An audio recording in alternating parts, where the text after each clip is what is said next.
Kung bago ka pa lang sa aking YouTube channel, please subscribe at i-hit ang notification bell para updated ka sa aking bagong videos. Okay, welcome back mga kapresko dito nga sa ating tahanan.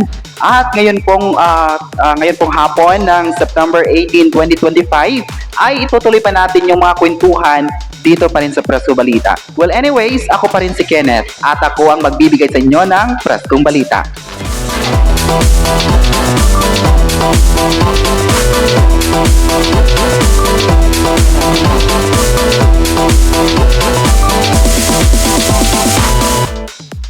Magandang hapon sa lahat ng ating mga viewers na nakatutok pa rin ngayong hapon ng September 18 at alam ko po ngayon na marami pa rin ang nag-aabang na matutunghayan nila kung ano nga ba yung mga bagong balita na pinag-usapan ngayon sa social media ngayong September 18. At alam ko, nais ko ring batiin yung mga Kimpaw fans at kung anong fandom ka man ay nakatutok ngayong hapon po, ay welcome din na ako na ibigay sa inyo yung panibago nating chika. Okay, so ayon pa sa chika ngayon na Kim at Paulo nagbigayan di umano ng regalo.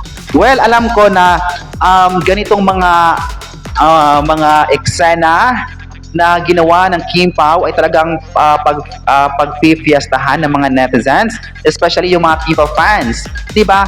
Ito rin yung mga ito yung balita na pinag-usapan sa social media kung saan makita mo doon yung suporta ng mga fans sa di umano'y pagbibigayan ng regalo sa bawat isa. At ito ay pumutok dahil nga sa isang sikat na sa isang videos na tila naispatan ng netizen or yung mga Kimpaw fans na nagpahayag si Kim na nagbigay rin umano ng isang regalo, diba?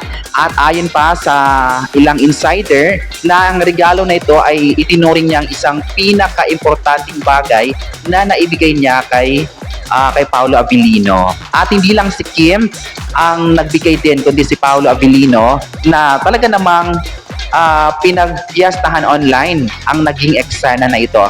Kasi nga nung last time, di ba, alam natin kung gaano naging pribado pa rin yung kanilang pagsama, yung relasyon, di ba? Yung relasyon na gusto talagang malaman ng mga Kimpaw fans kung ano nga ba yung tunay na estado nila. Pero sa point ngayon na may mga pagbibigayan, di ba? May mga exchanging of gifts sa bawat isa ay talaga namang pagpiestahan. At nauna na nga dito yung mga komento ng mga fans na nagkaroon nga ng positibong komento. At ayon pa nga sa naging pahayag ni Kim sa isang insider na ang regalo na ito ay isang relo, 'di ba? Isang mamahaling relo na kung saan ito din gusto ni Paolo Abilino na matanggap sa kanyang buhay. Alam naman natin alam daw na may mga priorities daw sa buhay, 'di ba?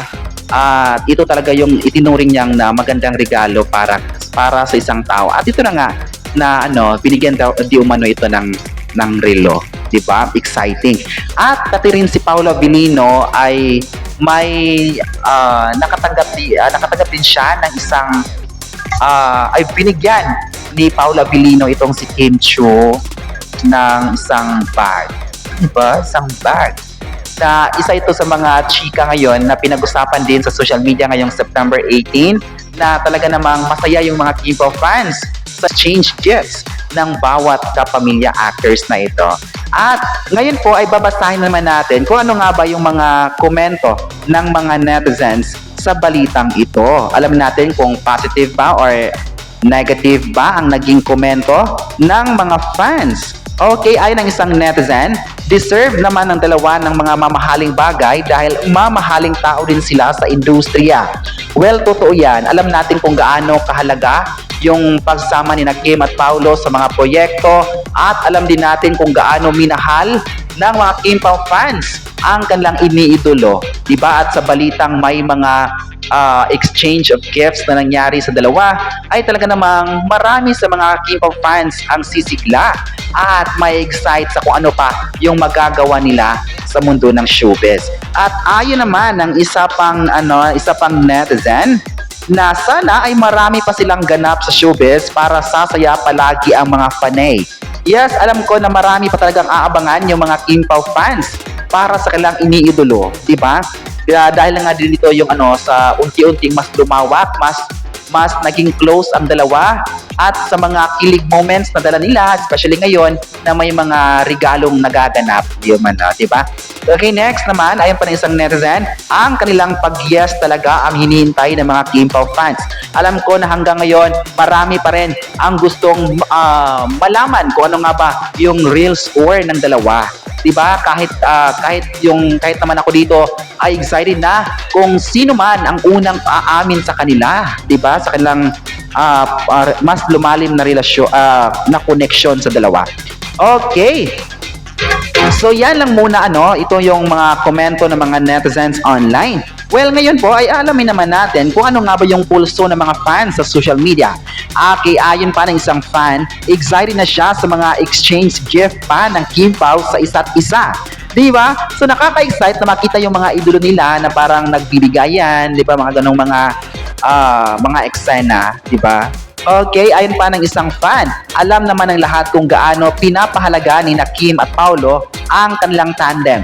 Alam ko naman na hanggang ngayon ay patuloy pa rin minamahal ng mga tao kung paano pinahalagan din ni Kim at Paolo ang kanilang trabaho. Diba nakita natin kung gaano sila ka-consistent sa paggawa ng mga series dahil nga yan sa tiwala ng pagmamahal natin mga kapresko at sa lahat ng mga Kim Pao fans na nakatutok at mas lalong inaabangan ang kanilang mga series. Okay, ayon pa ng isang fan, si Kim Chiu at Paolo talaga ay nagpapakita ng importansya sa mga fans. Totoo yan, never mo talagang makita na nag-snub sila sa kanilang mga tagahanga, di ba? Kahit nung nasa Cebu pa sila para sa kanilang taping ng The Alibay, ay makita mo talaga kung gaano pinapahalaga nila, binibigyan nila ng time, di ba? Yung mga fans nila, kahit isang hi man lang, di ba? Kasi minsan tayo mga kapresko, kapag binibigyan tayo ng kahit anumang atensyon, 'di ba? Kahit simple man ito or malaking atensyon ba ito, ay talaga namang ikakasaya ito ng kakasaya natin to, 'di ba? Especially lalong-lalo na sa mga Kim Pao fans na talaga namang dinibdib yung mga atensyon na ibinigay ni Kim at Paolo sa kanila. At lalong-lalo na ngayon na mas tumindi pa ang kanilang relasyon sa bilang isang tandem.